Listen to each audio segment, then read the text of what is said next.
If you ask somebody, what is your age? 25 years, all right. What is your age? 50 years, all right. No, no, no, my age is 25 years and also 50 years and also 75 years. You'll say, how is that possible? Such kind of attributes exist in God.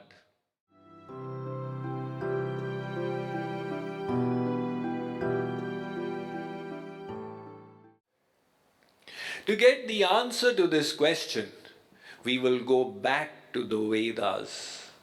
They shall be our reference point. So, what do the Vedas say? The Mudakopanishad of the Atharva Veda states, Nayamatma pravachanena labhyo na medhaya bahuna shrutena. It says, pravachane na labhyo. Through lectures and discourses like this, you cannot know God. You may say, Swamiji, I came to attend your lecture thinking through this I will come to know God. Now, through the lecture, understand this is not the way to know God. Because God cannot be described in words. How will you explain what God is? Brahma Vaivartak Puran states, Asthulo nanurupo sava vishvo vishva evacha viruddha dharma rupo sa vaishvaryat purushottamaha. That Supreme Lord possesses innumerable contradictory attributes at the same time. What do you mean by contradictory attributes? You ask somebody, where are you? Swamiji, I am sitting in the prayer hall of the Radha Krishna temple. All right. Where are you? I am sitting at my home. Where are you? I am in my office. Now, if somebody says, I am in the temple and also at home and also in the office, there will be a contradiction here. Such contradictions are not possible in the material realm. However, God is the repository of innumerable contradictory attributes. If you ask somebody, what is your age? 25 years, all right. What is your age? 50 years, all right. No, no, no, my age is 25 years and also 50 years and also 75 years. You'll say, how is that possible? Such kind of attributes exist in God. Like what? Let's go to the Kathopanishad. It states, Anoraniyan mahato mahiyan atma guhayan nihitosya janto tamakratum pashyati bita shokah. The Kathopanishad is explaining the size of God. How big is God? So the mantra says, Mahato Mahiyan. God is bigger than the biggest. The biggest thing that you can think of. Think of something big. Mountain, the Rockies, bigger. The earth itself, even bigger. Solar system, even bigger. Milky Way, even bigger. The universe. God is bigger than that universe. Because the whole universe is residing within Him. If He were not bigger than the biggest thing, how would He uphold the biggest thing? That is why the Vedas say, Mahato Mahiyan.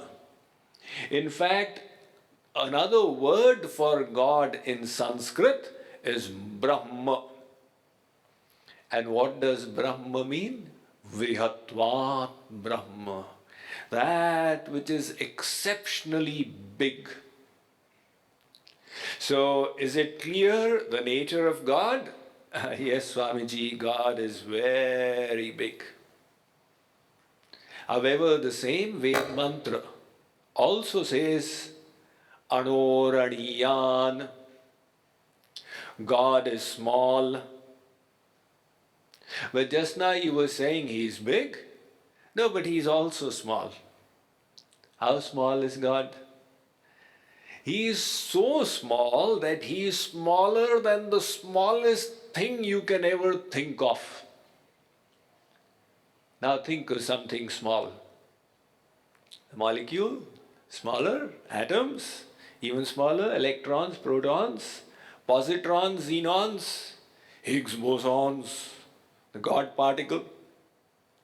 So, the smallest thing you can think of, the God particle, God is smaller than the God particle. Because he is pervading everything. He is the source of the energy in the God particle.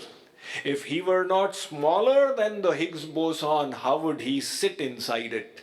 That is why the second part is also right. He is smaller than the smallest. Now you have a contradiction out here. Yasmat param na paramasti kinchit, yasman naniyo najjayosti kaschit. Vrihatcha tad divyam achintya rupam, sukshmacha tad sukshmataram vibhati. All these Upanishadic mantras are saying that God is both big and small.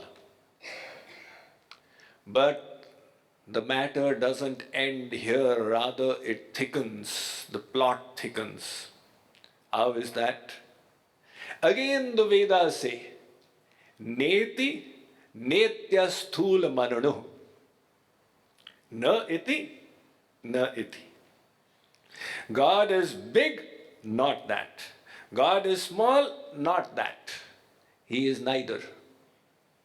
How come? He descends in his 6-foot form as Sri Ram and Sri Krishna, which is neither big nor small. You will say, Swamiji, I can't understand all this. That's exactly what the Vedas are saying, that you cannot understand God. You cannot describe him with your words. There's the story of Jagadguru Shankaracharya. When he was going around Bharatvarsh, debating with scholars of Buddhism and re-establishing the Vedic philosophy. So one great Buddhist scholar came to him and he said, according to you, there is a God. Please give me the definition of God. So they were both sitting for Shastrarth. Shankaracharya and the scholar. Shankaracharya looked at him and kept quiet. So the scholar kept sitting for a while and then he said, thank you very much. And he went off. Shankaracharya's disciple said, Gurudev, that great scholar, you should have defeated him in debate and all his disciples would have come over. You kept quiet. Shankaracharya said, quietude was the proper answer. Because if I had said that God is small, he would have said he's also big. If I had said he's big, he would have said he's also small. Look what happens. The next day that scholar came and surrendered. The answer you gave was perfect.